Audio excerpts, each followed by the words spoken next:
Perdidos en una pirámide, o La maldición de la momia, Louisa May Alcott.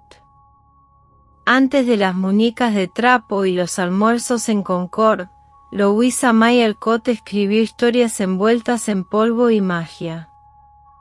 Perdidos en una pirámide es uno de esos textos tempranos, donde la aventura arqueológica se cruza con el exotismo decimonónico y la fascinación por Egipto convertida en maldición.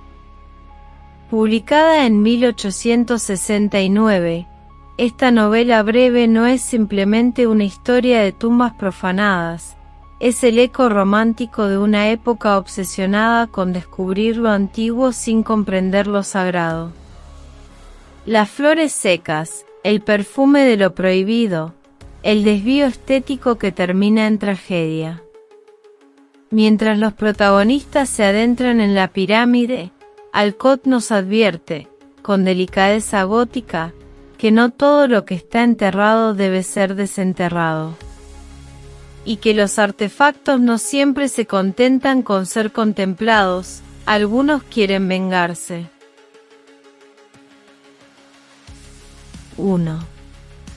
¿Qué son estas cosas, Paul?, preguntó Evelyn, mientras abría una caja de oro deslustrado y examinaba su contenido con curiosidad. Son semillas de una planta egipcia desconocida, respondió Forsyth, y una sombra repentina cruzó su rostro moreno, mientras miraba los 3 granos escarlatas que yacían en la blanca mano que le había tendido. ¿Dónde las has conseguido?, preguntó la joven. Es una historia extraña que solo te perturbará si te la cuento, dijo Forsyth con una expresión ausente que despertó enormemente la curiosidad de la joven. Por favor, cuéntamela. Me gustan las historias extrañas y nunca me alteran. Ah, cuéntamela, tus historias siempre son tan interesantes, exclamó, levantando la mirada con una combinación tan seductora de súplica y mandato en su encantador rostro, que era imposible negarse. Te arrepentirás, y quizá yo también, te lo advierto de antemano. Se augura un mal destino para quien posee esas misteriosas semillas, dijo Forsyth sonriendo, mientras fruncía las cejas y miraba a la joven con una mirada cariñosa, pero también premonitoria. Continúa, no le temo a esas bonitas semillas, respondió ella con un gesto imperioso. Oír es obedecer. Déjame recapitular los hechos y luego comenzaré, respondió Forsyth, paseándose de un lado a otro con la mirada ausente de quien rememora el pasado. Evelyn lo observó un momento y luego volvió a su trabajo, o más bien a su juego, una actividad que parecía ajustarse a la perfección a la vivaz criatura, a medio camino entre niña y mujer. Mientras estaba en Egipto, empezó a decir Forsyth lentamente, un día fui con mi guía y el profesor Niles a explorar las pirámides de Keops. Niles era un apasionado de las antigüedades de todo tipo y en su fervor se olvidaba del tiempo, del peligro y del cansancio. Recorrimos los estrechos pasadizos, ahogados por el polvo y el aire viciado, mientras leíamos inscripciones en las paredes, tropezábamos con ataúdes destrozados o nos encontrábamos cara a cara con algún espécimen arrugado, encaramado como un duende en los pequeños estantes donde, durante siglos, se habían guardado los cadáveres. Tras unas horas, estaba desesperadamente cansado y rogué al profesor que volviéramos. Pero él estaba empeñado en explorar ciertos lugares y no desistió. Como solo teníamos un guía, me vi obligado a quedarme, pero Jumal, mi criado, al ver lo cansado que estaba, nos propuso que descansáramos en uno de los pasillos más amplios mientras él iba a buscar otro guía para Niles. Aceptamos y, tras asegurarnos de que estaríamos perfectamente a salvo si no abandonábamos el lugar, Jumal se marchó prometiendo volver rápidamente. El profesor se sentó a tomar notas de sus investigaciones y yo, tras estirarme sobre la suave arena, me quedé dormido. Me despertó esa sensación indescriptible que nos advierte instintivamente del peligro, y al levantarme vi que estaba solo. Una antorcha ardía débilmente donde Jumal la había encendido, pero Niles y la otra luz habían desaparecido. Me invadió por un momento una terrible sensación de soledad, pero me recompuse y miré a mi alrededor. Había un trozo de papel clavado en mi sombrero, que yacía cerca de mí, y en él, con la letra del profesor, estaban escritas estas palabras. He retrocedido un poco para refrescar mi memoria sobre ciertos puntos. No me sigas hasta que vuelva Jumal. Yo puedo encontrar el camino de vuelta porque tengo una pista. Duerme bien y sueña gloriosamente con los faraones. NN. Al principio me reí del viejo entusiasta, pero luego me puse nervioso y decidí seguirlo, ya que descubrí una cuerda resistente atada a una piedra caída y comprendí que esa era la pista de la que hablaba. Dejé una nota para Jumal, cogí la antorcha y volví sobre mis pasos siguiendo la cuerda por los sinuosos caminos. Grité muchas veces, pero no obtuve respuesta. Seguí adelante, esperando a cada paso ver al anciano inclinado sobre alguna reliquia mohosa de la antigüedad. De repente, la cuerda se acabó y, al bajar la antorcha, vi que las huellas continuaban. Es un imprudente, se perderá sin duda, pensé, realmente alarmado. Mientras me detenía, me llegó un débil grito, al que respondí. Esperé, grité de nuevo y un eco aún más débil me respondió. Niles evidentemente seguía adelante, engañado por los ecos de los bajos pasadizos. No había tiempo que perder, así que, olvidándome de mí mismo, clavé la antorcha profundamente en la arena para guiarme de vuelta a la ruta y corrí por el camino recto que tenía delante, gritando como un loco mientras avanzaba. No quería perder de vista la luz, pero, en mi impaciencia por encontrar a Niles, me desvié del pasillo principal y, guiado por su voz, seguí adelante. Pronto, su antorcha alegró mis ojos y el apretón de sus manos temblorosas me reveló la agonía por la que había pasado. Salgamos de este horrible lugar, dijo, secándose las grandes gotas de sudor de la frente. Vamos, no estamos lejos de la pista. Pronto llegaremos y entonces estaremos a salvo. Sin embargo, mientras hablaba, un escalofrío me recorrió el cuerpo al ver que ante nosotros se extendía un auténtico laberinto de estrechos pasadizos. Tratando de orientarme por los puntos de referencia que había observado en mi apresurado paso, seguí las huellas en la arena hasta que me pareció que debíamos estar cerca de mi luz. Sin embargo, no se veía ningún destello y al arrodillarme para examinar las huellas más de cerca, descubrí, para mi consternación, que había estado siguiendo las equivocadas, ya que entre las marcadas por un profundo talón de bota había huellas de pies descalzos. Allí no habíamos tenido guía y Jumal llevaba sandalias. Me levanté y me enfrenté a Niles con una sola palabra desesperada, perdidos, mientras señalaba la arena traicionera y la luz que se desvanecía rápidamente. Pensé que el anciano se sentiría abrumado, pero, para mi sorpresa, se mantuvo tranquilo y sereno.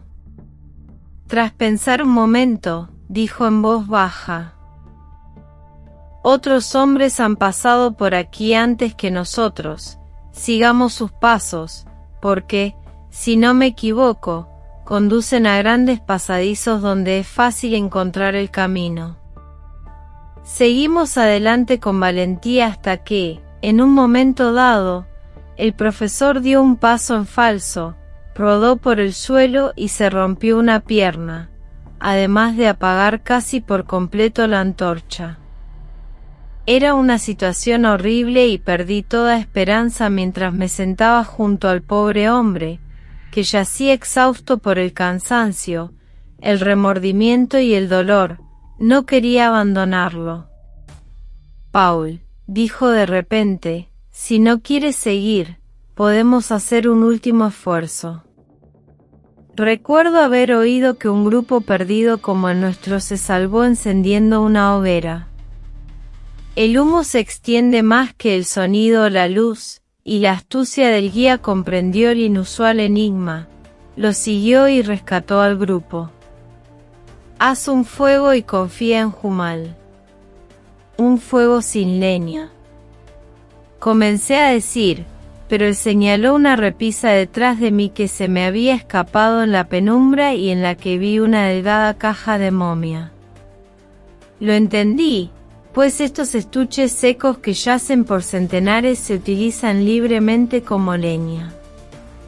Alargué la mano y lo tiré, creyendo que estaba vacío, pero al caer se abrió de golpe y salió rodando una momia. Estaba acostumbrado a tales espectáculos, pero el peligro me tenía los nervios de punta y me sobresalté un poco.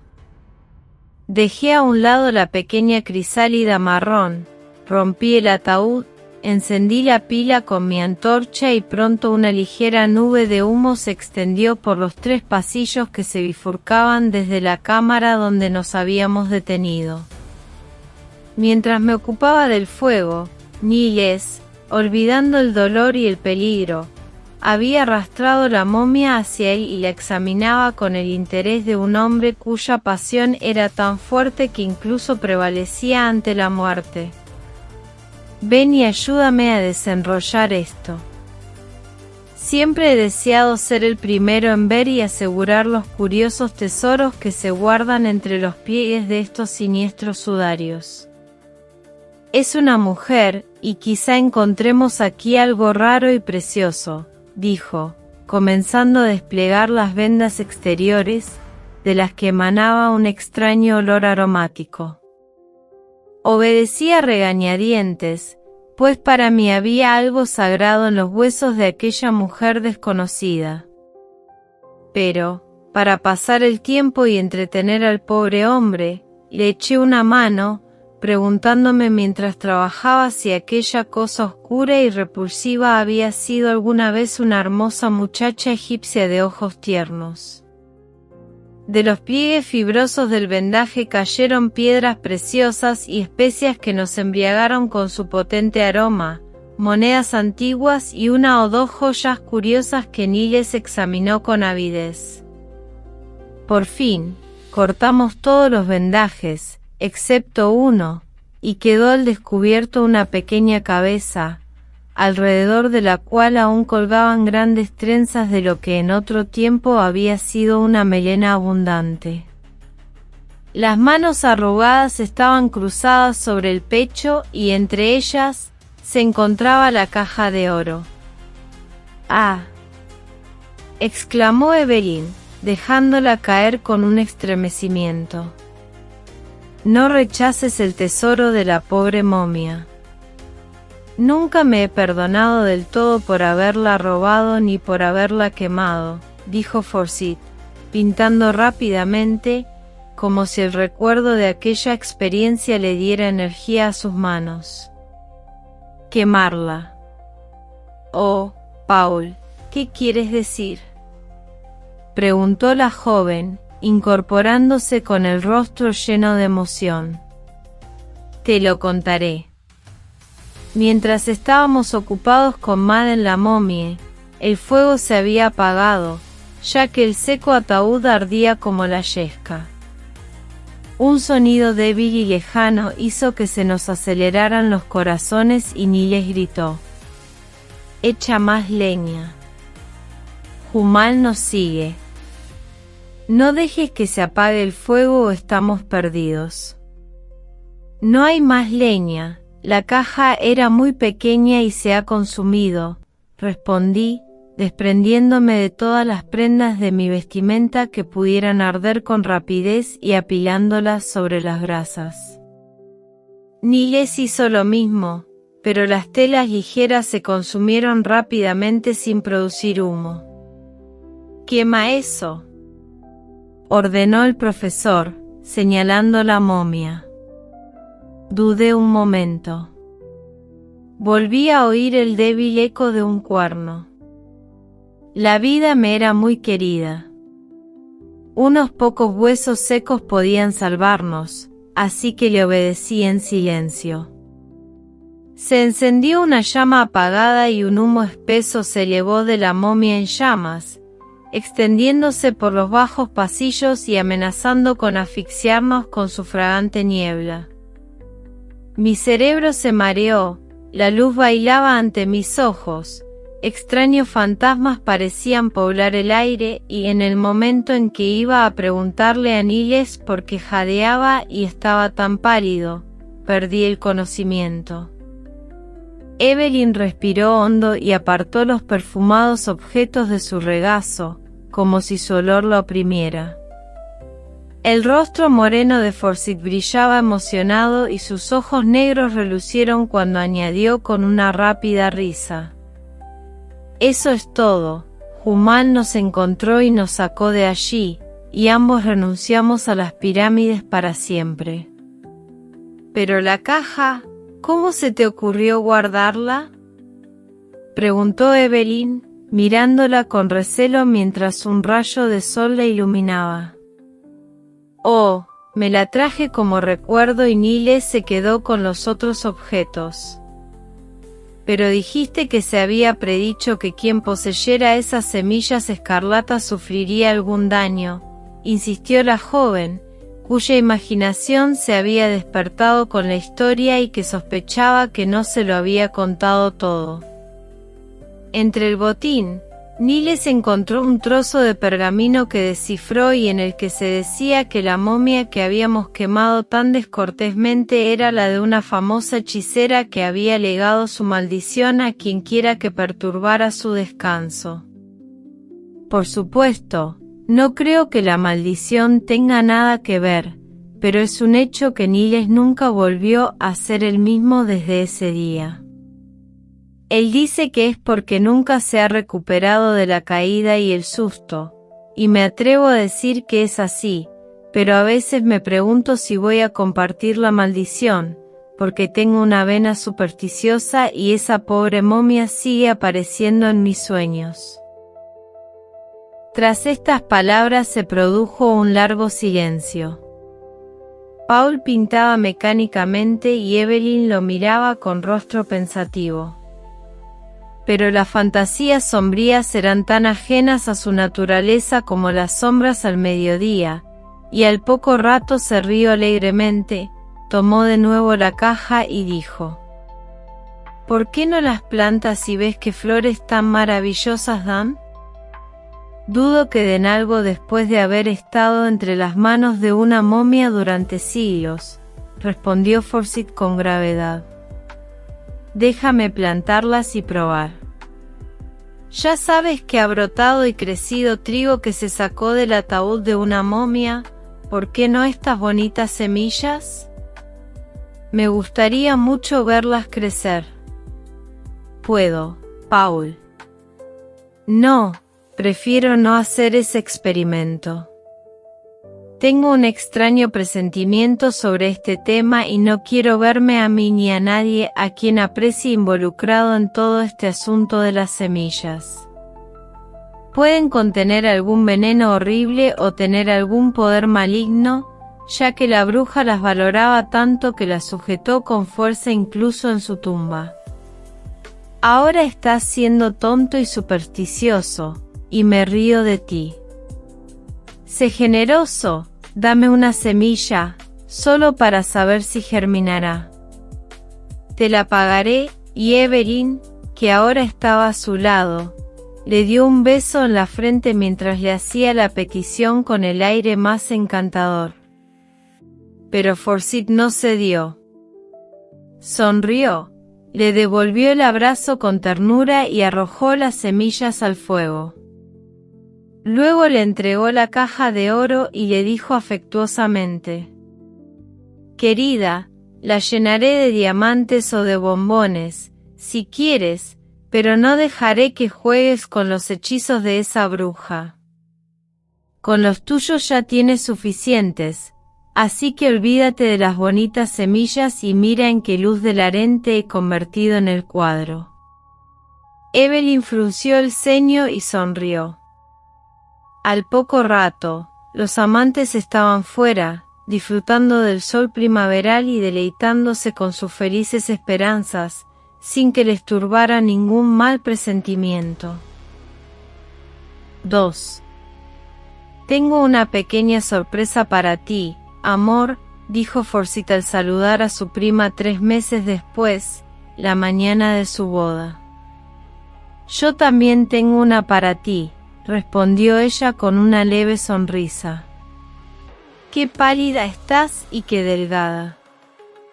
Todo este ajetreo nupcial es demasiado para ti, Evelyn», dijo él con cariñosa preocupación al observar la palidez de su rostro y apretar entre las suyas la pequeña mano demacrada. «Estoy tan cansada», dijo ella, y apoyó la cabeza con cansancio en el pecho de su amado. «No me dan fuerzas ni el sueño, ni la comida ni el aire, y a veces una extraña niebla parece nublar mi mente. Mamá dice que es el calor, pero tiemblo incluso al sol, mientras que por la noche ardo en fiebre. Paul, querido, me alegro de que me lleves contigo para tener una vida tranquila y feliz, pero me temo que será muy corta. Mi fantasiosa mujercita. Estás cansada y nerviosa por todas estas preocupaciones, pero unas semanas de descanso en el campo nos devolverán a nuestra floreciente Eva. ¿No sientes curiosidad por saber cuál es mi sorpresa?», preguntó él para distraerla. La mirada ausente que se apoderó del rostro de la joven dio paso a otra de interés, pero mientras escuchaba parecía que le costaba concentrarse en las palabras de su amado. «¿Recuerdas el día que rebuscamos en el viejo armario?». «Sí», contestó, y una sonrisa se dibujó en sus labios por un instante. «¿Y cómo querías plantar esas extrañas semillas rojas que robé de la momia?». «Sí, lo recuerdo», dijo, y sus ojos se encendieron con un fuego repentino. «Bueno, las tiré al fuego, o eso creí, y te di la caja. Pero, cuando volví para cubrir mi cuadro, encontré una de esas semillas en la alfombra y un deseo repentino de complacer tu capricho me llevó a enviársela a Niles para que la plantara y me informara de su evolución. Hoy he recibido su primera respuesta, en la que me cuenta que la semilla ha crecido maravillosamente, ha brotado y que, si florece a tiempo, tiene intención de llevar la primera flor a una reunión de científicos famosos, tras lo cual, me enviará su verdadero nombre y la propia planta. Por su descripción, debe de ser muy curiosa y estoy impaciente por verla. «No tienes que esperar, puedo enseñarte la flor ahora mismo», dijo Evelyn, haciéndole una seña con una sonrisa maliciosa, tan ajena a sus labios en otros tiempos. Forsyth, muy sorprendido, la siguió hasta su pequeño tocador, donde, bajo la luz del sol, estaba la desconocida planta. Las hojas, de un verde intenso y casi exuberantes, crecían en tallos morados y delgados, y en el centro se alzaba una flor de un blanco fantasmal con forma de cabeza de serpiente encapuchada. Sus estambres eran escarlatas, como lenguas bífidas, y sobre sus pétalos se observaban unas manchas brillantes que parecían gotas de rocío. Es una flor extraña y misteriosa. ¿Tiene algún aroma?, preguntó Forsyth, inclinándose para examinarla y olvidando, en su interés, preguntar cómo había llegado allí. Ninguno, y eso me decepciona, porque me encantan los perfumes, respondió la joven, acariciando las hojas, que temblaban al tacto, mientras los tallos morados intensificaban su color. Ahora cuéntame cómo has llegado aquí, dijo Forsyth después de permanecer en silencio durante varios minutos. Entré en la estancia antes que tú y recogí una de las semillas, porque dos cayeron sobre la alfombra. La planté bajo un cristal, en la tierra más fértil que encontré. La regué con esmero y me sorprendió la rapidez con la que creció una vez que asomó la cabeza. No se lo conté a nadie porque quería darte una sorpresa, pero ha tardado tanto en florecer este capullo que he tenido que esperar. Es un buen presagio que florezca hoy y, como es casi blanca, pienso ponérmela para la boda. Le he cogido mucho cariño después de cuidarla durante tanto tiempo. Yo no me la pondría, replicó Forsyth, porque, a pesar de su color inocente, es una planta de aspecto maligno, con su lengua de víbora y su rocío antinatural. Espera a que Niles nos diga qué es y, si es inofensiva, entonces acaríciala. Quizá mi hechicera la apreciaba por alguna belleza simbólica. Los antiguos egipcios eran muy fantasiosos. Fuiste muy astuta y te adelantaste a mí. Pero te perdono, ya que dentro de unas horas uniré esta misteriosa mano a la mía para siempre. ¡Qué fría está! Sal al jardín y toma un poco de sol para coger color para esta noche, amor mío. Pero cuando llegó la noche, nadie podía reprocharle a la muchacha su palidez, pues resplandecía como una flor de granada, sus ojos estaban llenos de fuego, sus labios eran escarlatas y toda su antigua vivacidad parecía haber regresado. Nunca hubo novia más radiante bajo un velo nupcial, y cuando su amado la vio, quedó absolutamente sorprendido por la belleza casi sobrenatural que transformaba a la pálida y lánguida criatura de la mañana en aquella mujer radiante. Se casaron y, si los infinitos parabienes y lujosos regalos que recibieron podían hacerles felices, entonces esta joven pareja resultó tremendamente bendecida. Sin embargo, incluso en el éxtasis del momento en que se desposaron, Forsyth notó lo fría que estaba la pequeña mano que sostenía, lo febril del intenso color de la suave mejilla que besaba y la extraña llama que ardía en los tiernos ojos que lo miraban con tanto anhelo. Alegre y hermosa como un espíritu, la sonriente novia participó en todas las festividades de aquella larga velada, y cuando por fin la luz, la vida y el color comenzaron a desvanecerse de su cuerpo, los amorosos ojos que la observaban pensaron que no era más que el cansancio natural de la hora. Cuando se marchó el último invitado, Forsyth se encontró con un sirviente que le entregó una carta con la palabra «urgente». La abrió y leyó estas líneas, escritas por un amigo del profesor. Estimado señor, el pobre Nile falleció repentinamente hace 2 días mientras se encontraba en el club científico y sus últimas palabras fueron: dígale a Paul Forsyth que tenga cuidado con la maldición de la momia, porque esta flor mortal me ha asesinado. Las circunstancias de su muerte fueron tan peculiares que las añado a continuación de este mensaje. Nos contó que llevaba varios meses observando una planta desconocida y que esa noche nos había traído la flor para que la examináramos. Otros asuntos de interés nos mantuvieron absortos hasta altas horas de la noche y nos olvidamos de la planta.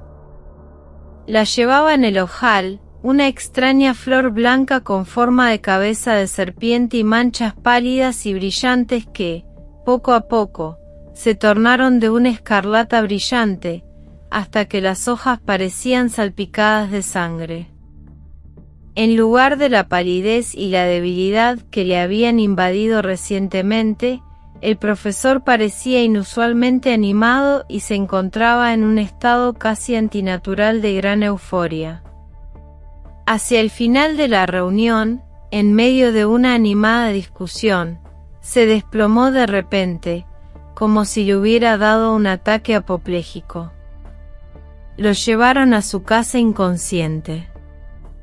Tras un intervalo de lucidez, en el que me transmitió el mensaje que he relatado anteriormente, murió en medio de un gran tormento, delirando sobre momias, pirámides, serpientes y una maldición fatal que, según decía, había caído sobre él. Tras su fallecimiento, le aparecieron en la piel unas manchas escarlatas pálidas, similares a las de la flor, y se marchitó como una hoja seca. A petición mía, examinaron la misteriosa planta y la máxima autoridad la declaró como uno de los venenos más mortíferos conocidos por las brujas egipcias. La planta absorbe lentamente la vitalidad de quien la cultiva, y si se lleva puesta la flor durante 2 o 3 horas, provoca la locura o la muerte.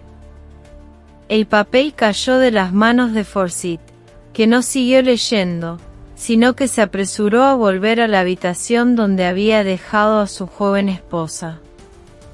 Estaba agotada por el cansancio y se había arrojado sobre un diván, donde yacía inmóvil con el rostro medio oculto por los ligeros pliegues del velo que se había posado sobre él. «Evelyn, querida mía. Despierta y respóndeme, ¿has llevado hoy esa extraña flor?», susurró Forsyth, apartando el etéreo velo.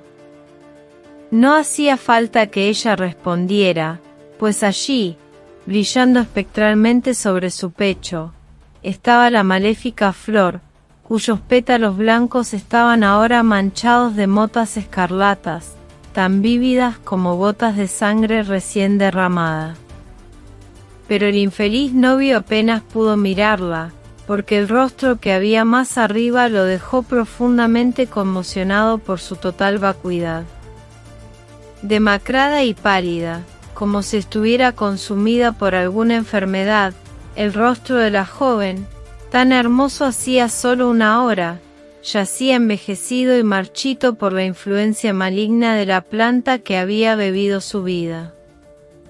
No había reconocimiento en los ojos, ni palabra en los labios, ni movimiento en las manos, solo el débil aliento, el pulso vacilante y los ojos muy abiertos delataban que aún estaba viva.